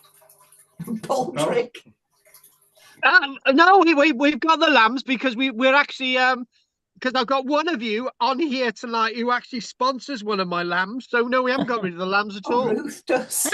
How long do turkeys live? I mean, you've got Baldrick. Well, How long? What's his life expectancy? Do you think? How you'll be very sad when he goes. Well, I will be absolutely gutted. But we've got baby Baldrick, so you know, Baldrick gets a song sung to him every night. I saw 3 snoods come sailing in, come sailing in, come sailing in. I saw 3 snoods come sailing in on Snoody Day in the morning. Because when he's crutched up to me, his little snood goes up in the air. Then when I start singing to him, we've had Baldrick since about 2018. Right, so he'll probably live for a couple more years. Yeah. Does he think you're his daddy? Carl? Well, no, he's my god. I worship Baldrick. The lamb's worth £200 a piece at the moment. Well, exactly. I've just been offered 300 quid from David, so there you go. He's really generous, David. 200. Oh, come on, Dave. You could offer a bit more than that, love. Yeah. But look at the size of David's kitchen. What? Carl, what are you going to sell the lambs? Because they were worth quite a lot, one. Well, no. We put it this way. We've got 3 of the lambs that have been sponsored. And that is actually generating that generates enough money for the feed and so on. And obviously we've got the wool and manure. So to be honest with you, to take a lamb to the knacker's yard, you've got to pay out 40 quid before you even start, right? And then 200 a head, can't you? Yeah, the problem is the costs are quite sky high. So yeah, it's not as simple as that, Rog. And if you've got a market, put it this way, right? Put it this way: we'll butcher Erica next week, right? So you know it's Erica, right? So you can have some of Erica's body parts. So we'll just start selling them online to you guys. Oh, body parts. When you give names to all your do you find it harder? Do you find it harder to, because they become more personal when they have to go, when you have to kill them? Does it become harder? Yeah. The thing is, at this minute, our animals are actually providing an income for us. But if, say, for example, we had a blue tongue outbreak, which is slowly starting spreading across Britain. It's all on the eastern seaboard, and if you get one animal with blue tongue, the entire flock has to be destroyed. Oh dear, yeah. So we've it's from that angle, it's quite devastating. It is if you have to lose up. When they had the BSC, a friend of mine who had a small holding and had a range of animals, they kept them like pets almost, but just a few sheep and a few, things, peacocks and things. And they had to destroy the lot. They were told they'd got to that. It broke the heart, it's kind of, they were like pets. Oh, yeah. All has to be put down. Unfortunately, that's the thing. And if we had bird flu, we'd have the antibiotics and drugs to sort of save Baldrick and a couple of others, but we wouldn't be able to do much more than that. Let's hope it doesn't happen then. I mean, you're gonna need trouble with badgers there, Carl. Oh yeah, we've got a badger set, and a badger. Basically, last year we had a badger attack one of our actually baby Baldrick's mum, and it ripped out part of the chest. And because the vet turned around and said, you should have got the bird to me as soon as possible. It was actually the weekend. We could have stitched it all back together. We gave it antibiotics for about 3 weeks, and it was eating and all the rest of it. But it had an internal bleed and it died. So we've had a badger attack and we've had a fox attack. So they're killing off badgers because of TB there still. Yeah, but we've got a set on our land. Right. That has technically been banned in most places. So, God, we've got to crack on. My God, it's 9:20. It's blimmin' Anne talking about my animals. Dave wants to give me 400 quid for Baldrick. It's never going to end. But we all love our animals, don't we? So we like to know how they're going on. Yeah, we like to know how they're going on. Yeah, we want to know. We want to know. We want to know. So what I can remember last year, they had I had Emmerdale Farm on my parents' television, and they had they had a female hen, a turkey on, right? And they said, "Oh, it's Bernard, it's the male." And I said, "No, it looks nothing like a male." Right? I got so upset. Right. Anyway, I realised that next week we've got to do Scatness, and we've got to probably try and do Iron Age Forts part 1. But what I wanted to do, one thing I've been mentioning a lot with Ireland is bogs and blanket bogs and where these bogs are. And basically, I've got 2 maps to show you, but there's a lot of boggy areas across Ireland, and this one actually shows it a little bit more. This is as you can see, there are big spreads of raised bogs, which are not sort of the same as the normal bogs, but Ireland is full of bogs. Right, it's full of boggy bits of landscape where you're going to find lots of these bog bodies and bog butter and bog oak and bog iron and bog off. It's all there in Ireland, right? Associated with the bog. So when we're talking about Ireland, where are these bogs? They're all over the place, up the north, the east, west, and all the rest of it. But you do have these raised boggy areas that are not sort of highland bog, because it's got their mountain blanket bogs and black areas, and then you've got the lowland bogs, and you've got sort of middle range bogs. These are not sort of heavy duty bogs, but there's lots of boggy areas across Ireland. And actually, if you look there, where that's not too far away from Dublin, and the black area, Dublin, and it's a boggy area naturally, and actually. That's where you've got those bits there on the right there. You've got a big Viking community moving in there into the 800s. But anyway, that's something else. So what this is a normal bog cutting area in Ireland. And I was listening to this wonderful series on the radio again about Bog Child. It was great. It was quite shad actually, and it was really factual. But what they did, they took the story from the bog body from the Netherlands, and they put it in the story in a book. And it was brilliant thing. And they were talking about bog cutters, and lots of these things are being found because of the bog cutting, and bog cutting is still big business in Ireland. And you can actually see that it's just blanket bogs there. The sphagnum moss itself breaks down, and all the rest of it create layers and layers and layers and layers. Thousands of years. What's that, Rog?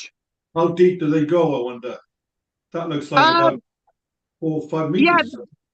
The problem is when I was went to the island of Sanday on Orkney, they had common land rights to cut the bog, to burn, to dry the peat out to actually use on your fires, right? And the peat up there wasn't very deep at all. And actually, the peat in the Rhondda Valleys, Roger, isn't very deep at all. But in some areas like this, you can see it's several meters deep. Yes. Yeah, it can be quite several meters deep. I think we're talking about lowland bog, but this actually looks this looks actually quite medium, sort of up in the hill type bog. So you can get actually quite deep layers of it. It really depends, but there's nothing else growing there. And it's just this peaty, boggy landscape. Now, I wanted to throw this at you. Now, I'm thinking that what I will do, I'm not going to end on this girl. We'll end on a little bit of Ireland. So about a little bit before 10, when we finish, we'll come back to Ireland, and I'll just show you a couple more things. But I just wanted to bring this girl in here, to give her a little bit more of the story, and to put her into context.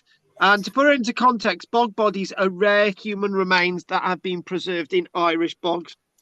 Again, not the Netherlands example, but our Irish bogs. So if we go quickly back onto that, And they give a massive insight into the past. And there are 130 bog bodies found in Ireland, and 2,000 found in European peat lands, peat bogs. Bogs preserved bodies in exceptional ways and varying ways. If we've mentioned hair, skin, hands, internal organs, and then you've got the bog skeletons, which are mainly surviving the skeletal remains itself. Most Irish bog bodies have been found on the borders of ancient Irish kingdoms, but then again, wherever the bog material is actually to be found. Now I know we've mentioned Old Croghan Man. We mentioned him a few weeks back actually. We haven't mentioned Clonacafan Man, which will be another one which we'll look at again. So what I want us to do is look at our example. We've got a few images, but not too many. And the reason why we haven't got too many is I just wanted to just do this a little bit more lightly. And a little bit more tenderly. It's not a big long piece, but what we've got is we've got scoliosis, and we know that that's we've obviously know that the individual has been hung or garroted. But let's actually look at a nicer image. We've got the garrote around the young lady's neck, and we've got the hair, beautiful hair there. The Eid girl, or the Yeed girl, YDE girl, is a bog body found in a peat bog near the village of Eid, YDE, in the Netherlands. Or is that in Holland, Andy? She was found on the 12th of May, 1897. You can see that she's unbelievably well preserved. And was reputedly uncannily well preserved when discovered, especially her hair. But by the time the body was turned over to the authorities 2 weeks later, it had been severely damaged and deteriorated. Obviously, the hair had lost its purchase from the scalp, which is very unfortunate. Most of her teeth and hair had been pulled from the skull.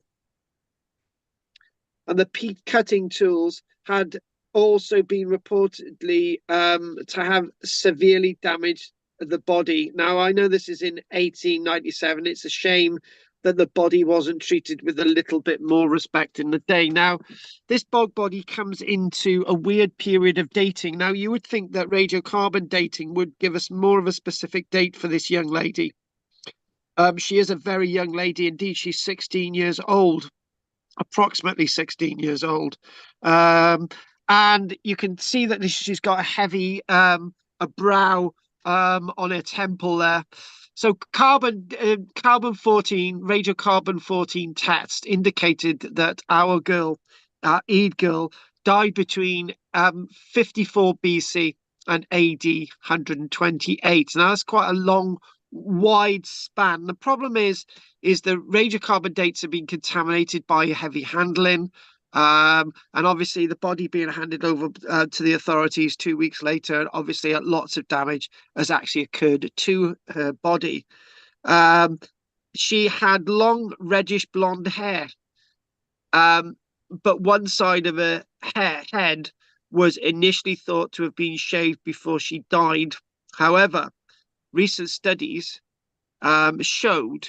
suggest that the shaved hair phenomenon in some bog bodies was simply attested to one side of the head being exposed to oxygen slightly longer than the others. So obviously the hair would simply fall away.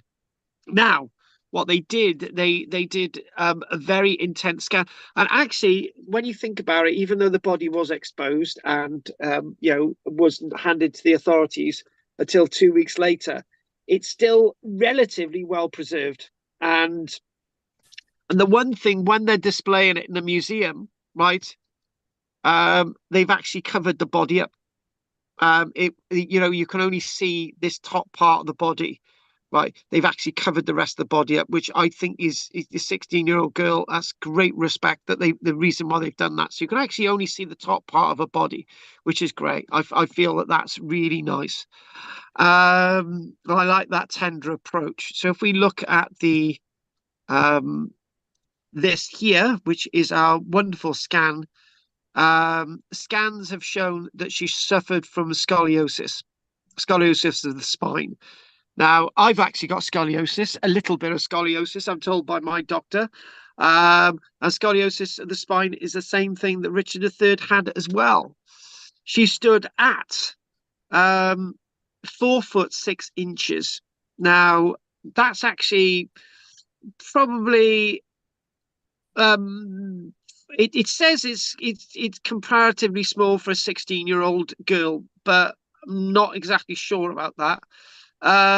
But maybe it is small for a 16-year-old girl. I'm just struggling to work out that a girl at that age has still got about 2 or 3 years worth growing in her. But 4'6". And the body was found clad in a woolen cape and with a woolen band made in a braiding technique known as a sprang, wrapped around the neck, suggesting she was executed or sacrificed. Suggesting. Now, as we found with some of the other bog bodies, it's that, was the rope actually the cause of death, or as the body actually rotted and the body tissues and so on expanded after rigor mortis and all the rest of it, bloated, and maybe that's causing the effect that maybe the rope is braided around her neck, all those different things that we discussed before. But she's obviously got the braid around her neck. Now, there was also a stab wound in the area of her collarbone, but this was determined not to be the cause of death. Now, can I just say something that you're not going to read in the literature about this individual? And the story that the book about Bogchild, based in Ireland, it was so well researched, and even though it's based on this, it also said that because the girl was short, and maybe she was actually definitely short for her age, people were a bit suspicious of the fact that she was short, and that it may have attributed or been the cause of her dying, when there may have been failures in crop and so on. So that was the way they were looking at this this Bogchild story. I don't know if any of you have read it, but it was a great radio play anyway. It is thought that she may have died while unconscious, as defensive wounds were absent on the hand that was recovered from the body. Unlike a similar case in Germany, the Case Heissen boy, who had a cut on his left hand from an apparent defense attempt. So again, here we go. It is thought that she may have died while unconscious. Now, obviously a blow, she didn't come back to life again, and she died. As with most bog bodies, the skin and features are still preserved because of the tannic acid which is present in these bogs. In the marsh water, unfortunately, when Iddy Girl was excavated, the diggers accidentally caused a wound to the skull. So the problem is, when you're looking at this body, like obviously the Iceman, dated from 5,500 years ago, found in the Swiss Alps, you look at that and you think, right, there's a lot of damage being caused by the body, by the people finding the body, right? And this is in many ways what's happened to our young girl here, which is unfortunate. So only the torso of the girl, only the torso of the girl, the head, the right hand, and the feet remained intact today. The rest of her body was not preserved or had been damaged by peat cutting tools. Now, obviously, that bit of the body where her chest is covered up normally, right?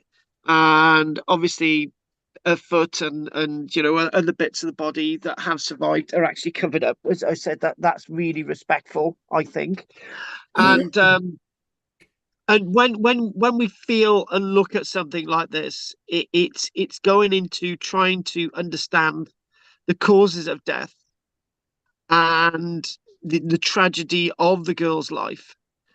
But we do actually find lots of these bog bodies across Europe, and they all do tell an individual story. That not one bog body has the same story as another bog body. As we've said, some may have actually been accidental, and you know, she was buried quite finely, and it is actually quite sad. But the location where a body actually was recovered is actually got a sign, and they've got some boulders there, you know, as a last bit of respect for this wonderful bog body. I wanted to bring you that today, and I wanted to sort of let you into other bog body examples in Europe, not just examples in Great Britain.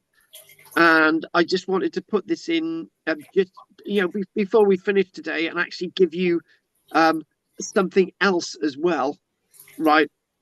And what this something else is something that we will be looking at next week. And let's just get on with it. So we can ask any questions, and there she is, and that's naturally the spine. And you wish you could see the scoliosis there. It may have been that she had some kind of disability, and that was the cause of her death. Whether the rope around the neck, she's obviously died while unconscious, and it trying to translate what that exactly means is very difficult. But like most of these bog bodies, you can discuss them. You can go into so many different angles trying to understand them and not really come up with any answers. So I don't know if any of you have ever seen this before, but this is a reconstruction or partial reconstruction, but this is classed as a hill fort, and this has been built up over the years from the Bronze Age into the Iron Age, and it's become more substantial in the medieval period. However, what we do find in Ireland are structures like this that are clearly completely Iron Age, and this is in County Wicklow. What we've got in Ireland is that when they talk about hill fort, it's basically walled enclosures. That there is a wall, and you've got these stone walled enclosures with ditches around the outside. And this here is going to be absolutely amazing. This is a dry stone wall, which is near the coast, and absolutely this was brought to me last week by Henry, and this is known as Dun Hoghassa. This is a cliff edge fort, and this is Iron Age as well. Now, it's likely that lots of these hill forts started off really, really early in really, really earlier times in the Neolithic period, over 4,000 years ago. And this shows you of 83, and obviously there's going to be more of these hill forts. So again, they do things differently in Ireland. Stone hill forts, not these bank and ditch things that we see with Maiden Castle and Hod Hill and all the other examples. There are in Scotland. There are some stone banked hill forts in Scotland, but they're made of stone in Ireland. And these hill forts, again, looking at that one, these hill forts are some of the best known and certainly the largest monuments of the later prehistoric period in Ireland, and really impressive overall in this part of Europe. They were centres. They were centres of what was going on in them.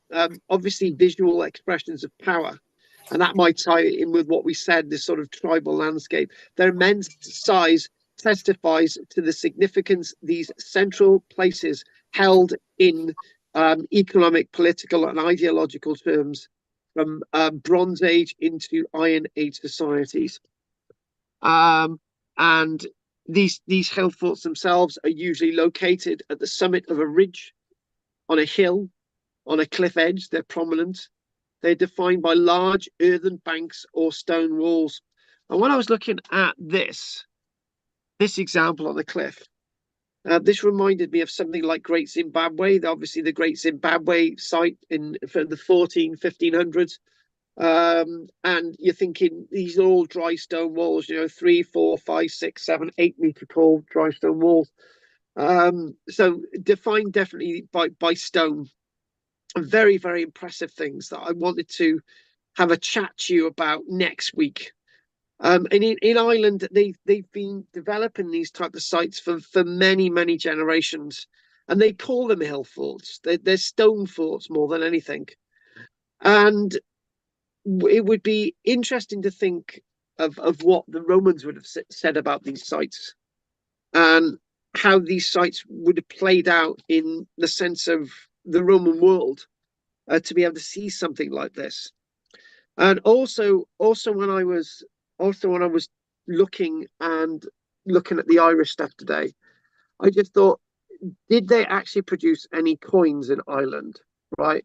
And I looked and I looked, and I probably didn't look hard enough, and then suddenly I come across this.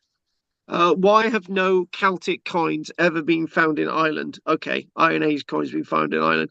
Firstly, a series of coins was produced that were crudely engraved and clumsily struck. So yes, we do have evidence of coins in Ireland, but I haven't actually seen a photograph of one of them. So I might actually do a little bit more research and maybe bring that to you again when we are actually doing coins, because we've got to do. Oh my God, that's another interesting one. When we do Iron Age coins, lots of them, from East Anglia, the Iceni coins, the Castelvillano coins, the Ganzi coins, the coins of the Dubonai tribe, all these different coins, mainly from the south, and obviously going a little bit further north as well. And actually, we finished a bit earlier than I thought tonight, actually, which is fine. It's good to finish a bit earlier, but we've got these to think about at the end next week anyway. And obviously Scatnest that we missed out this week, because I got completely the wrong post-it note when I was doing that. So right, so let's go off that and see if there are any questions. Right, we'll start off with Anne. No, Anne. I don't seem to have any questions about that. No. And it's all very, I mean, it's the sort of thing you think, I question, but I've no idea. Look at the peat bogs and how useful they are for fuel in Ireland today. I mean, you've been to Ireland and seen the peat fires. How long has that been going on? And did they realise, do we know whether they realised a long time ago that they could burn it? It's because it's so ubiquitous today. Yeah, that's actually a really, really good point. How did they know that you could burn mud, basically? Yeah. That's basically what it is. It's like, yes. Very, obviously there's a lot of organic stuff in it, but it's damp. You can't burn water. So somewhere somebody cut some peat and started burning it. And that's a really interesting question. How did they know you could burn it? I mean, I suppose it could have happened by accident if they'd had lightning or a fire or something near. I suppose it could have been an accident, and then everybody learned about it. But it's really strange that it's so much. It's so common in Ireland today. Everybody knows about it. And how long ago would they have found out? It's just, There's so many of these things that we have today. I always find the technology and when it happened fascinating and often, unknowable. Or you feel unknowable, but it's amazing what archaeologists find out, isn't it? And can bring it to us. Yeah, I agree. It's it is an odd thing. It's when we think about peoples in the past, I remember talking about burning animal dung, and you can burn animal dung because you know, if you've got really dry conditions and you've got animal dung, you can burn it, right? It's a good useful fuel. You know, you collect it with the wood and stuff and whatever, but you can't really collect peat up like that. It needs to be dug, and that's a very interesting question, very difficult one to answer as well. Right. Right. Anything you'd like to say, David? No, thank you. Thank you very much. Okay, pleasure. Good night, all.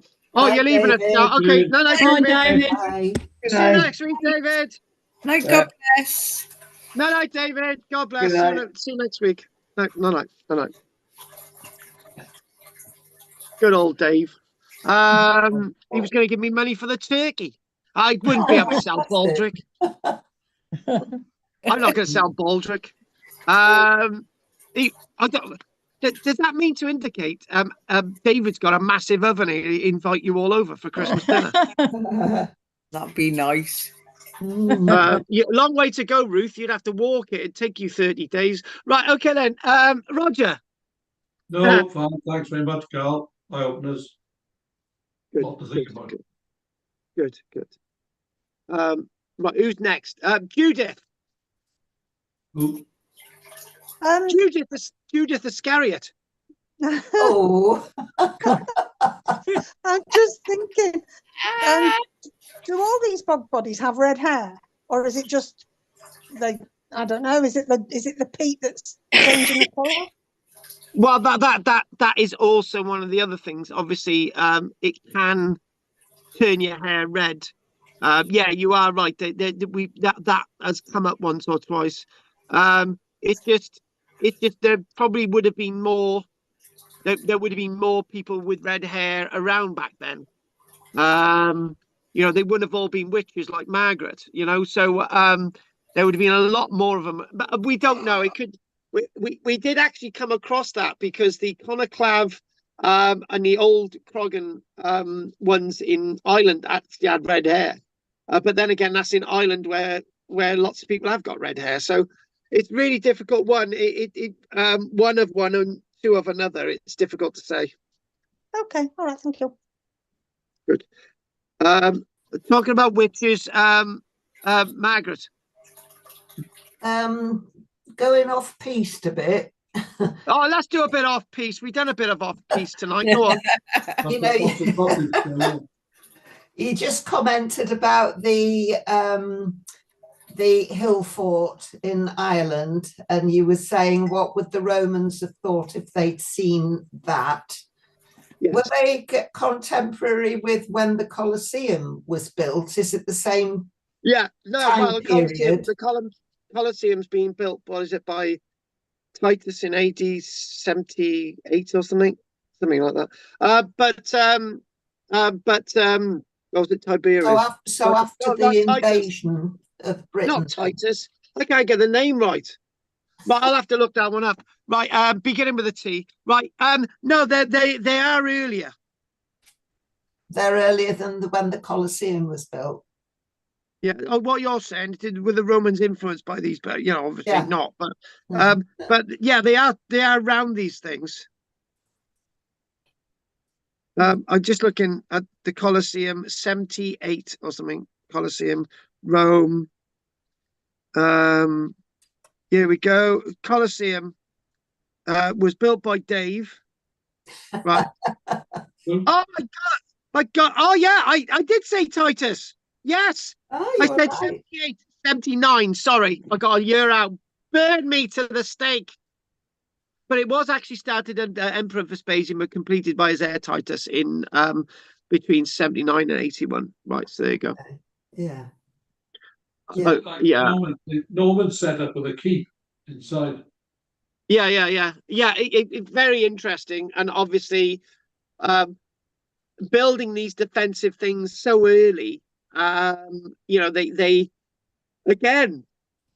did it on their own bat, on their own volition, on their own sort of know-how, on their own thinking. And you're thinking, well, they haven't been influenced by anybody to do this. Surely not, They are very unique. They are very unique.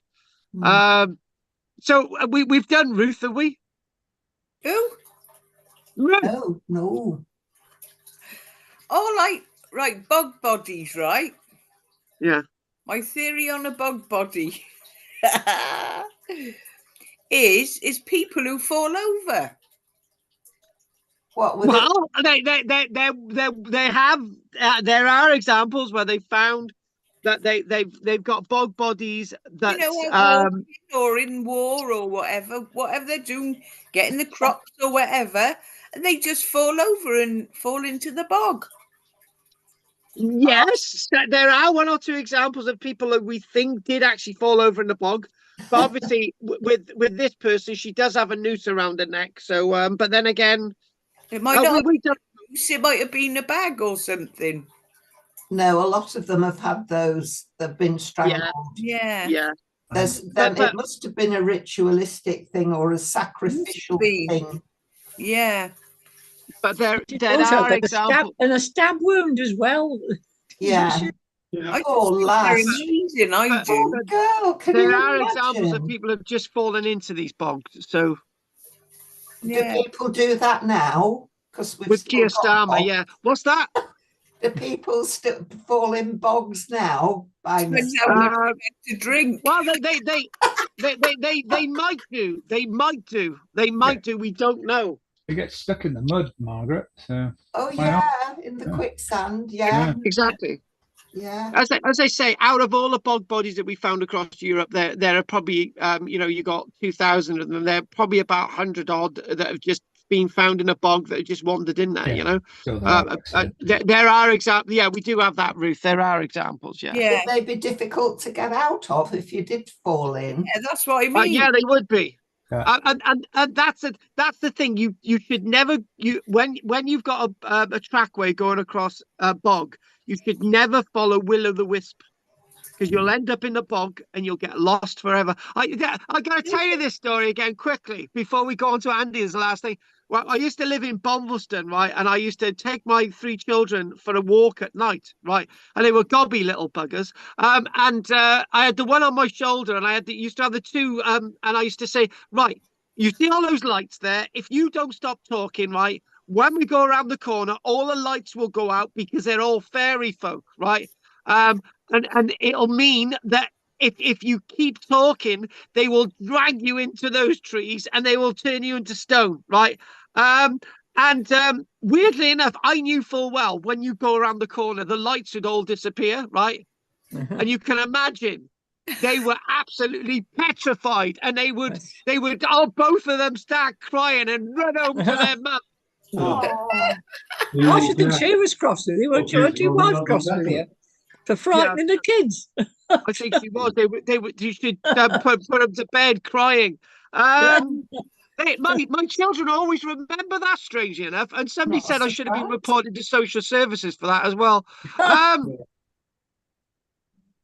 they found any bog body animals or just humans? Yeah, that's the point. That is the point. My God, that's a really sensible question. No, not aware of any. No, exactly, Andy. No, there should be. Yeah. Of course, there should be. There should be accidental ones. Yeah, there could be accidental ones. Yeah. Maybe we just haven't found them yet. But they did sacrifice animals, didn't they, as well? Or if they did actually find any, right, they wouldn't be classed as murder victims or anything, so nobody may have reported them. Quite possibly. Yeah. Exactly. Okay, so right, Andy, anything from you? No, I like bog bodies. They're interesting, aren't they? I love them. Some are clearly placed in there to get rid of them, and other ones, like you said, are accidental. But they might have been ne'er-do-wells. Yes. Yeah. Yeah, exactly. I want to go in the bog. I got more chance. What's that, Rog? I'll wrap up now then. Hi, Rog. Bye. Rog. See you next week. Have a bit of scarpness. God bless. Yeah, take care. Don't worry about the box. No, no, Rog. See you next week. Right. Good, Okay. yeah. Bye. Raj. Cheers. When See people ya. say they gotta go, they take 4 minutes to leave. See you next week, Okay. Raj. I'll scan Yeah, this good. next week. Dear God, let's go. Bye bye. Raj, I think you better go. Good night. Make sure you know Kama Sutra to Ruth next time. Yeah, well, put my special channel on now, so. there we Yeah, are then. yeah, Rog. Yes. Ooh. Your special channel. That sounds disgusting. Yeah, total news. Anyway, see you all. Yeah. Bye No, bye. Raj. Night, God God. bless.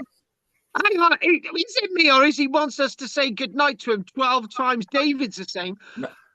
Well, I'm saying good night as well now. Bye Hang bye. on, hang on. Bye, It's just Anne. about to Good say. Bye. evening. See you next I've week. loved the Bye talk. bye. Thank you. Bye Night, bye. God bless. Thank No, you. no, no. Bye. See you next week. No, don't Bye. feed the one-legged donkey. Right, okay then. Right, Ruth. So I'll be seeing you on Thursday, yeah? Yeah. Good. It's gone as well. What have I said? Right. I'm gonna finally say, has anyone got anything else they want to say before we leave? Thanks. No.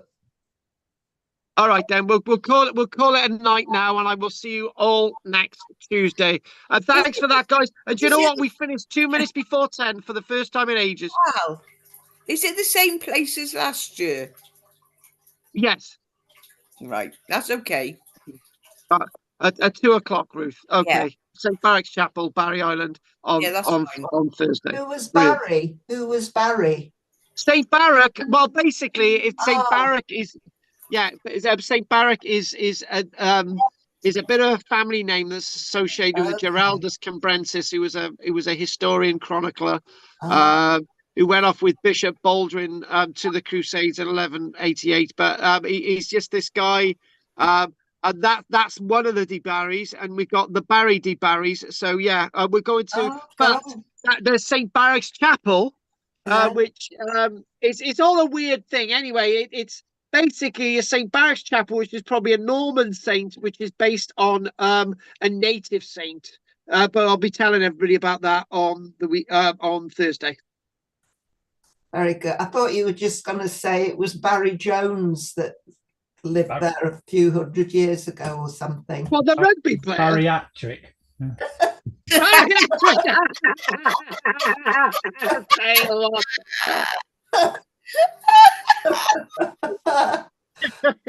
Oh my God, you lots of Oh, very good. God. Oh, God. On that piece of madness, I will see you all next Tuesday. Okay, thank you. It's been good. Good night. Bye. Bye-bye. I'm going to You wait. stay there, Ruth. Stay there, Ruth. Night, Bye, Margaret. Night, God bless. I go to wait Are for you joining you now, Ruth? 2 weeks. A week in Cornwall in Newquay, and a week in Minehead Butlins. Oh, lush. I know, with my little man. My son. Oh, your son. All right, that's good. Yeah. Good. All right, then. Well, I'll see you Thursday then. Okay then. Ciao, love. Love you. Night, Bye. Ruth. Night. God bless. Night. Oh, how do I turn this off? Hang on. I'll just turn it off. I don't know. There I am. Night. Oh God, that was mad as usual. Right, okay. I need to bloody lie down or naff. Yeah, Titus. Vespasian. 72.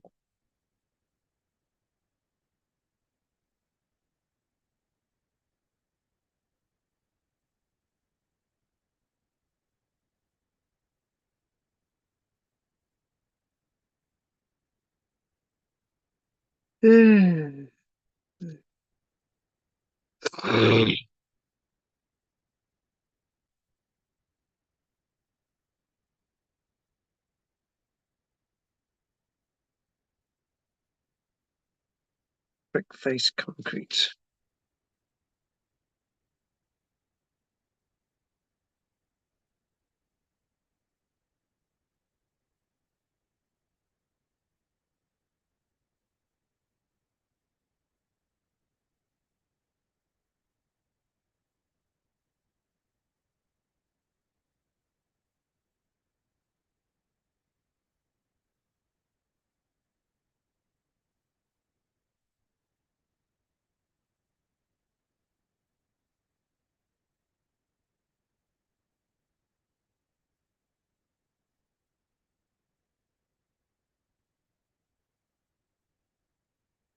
Oh, right. God, I forgot I was still online then. Anyway, don't forget to like and subscribe. Any support, usual PayPal, karl-james Langford at hotmail at outlook.com. Anyway, speak to you all next Tuesday, and we're obviously on tomorrow, Wednesday, which is usually 7:30ish. No, diolch yn fawr i chi. I'm going to look in the chat box. 10, 9, 8, 7, 6, 5, 4, 3, 2, 1. Nothing in the chat box on 1. Nothing in the chat box on 2, 3, 4, 5, 6, 7. No, diolch yn fawr i chi. No,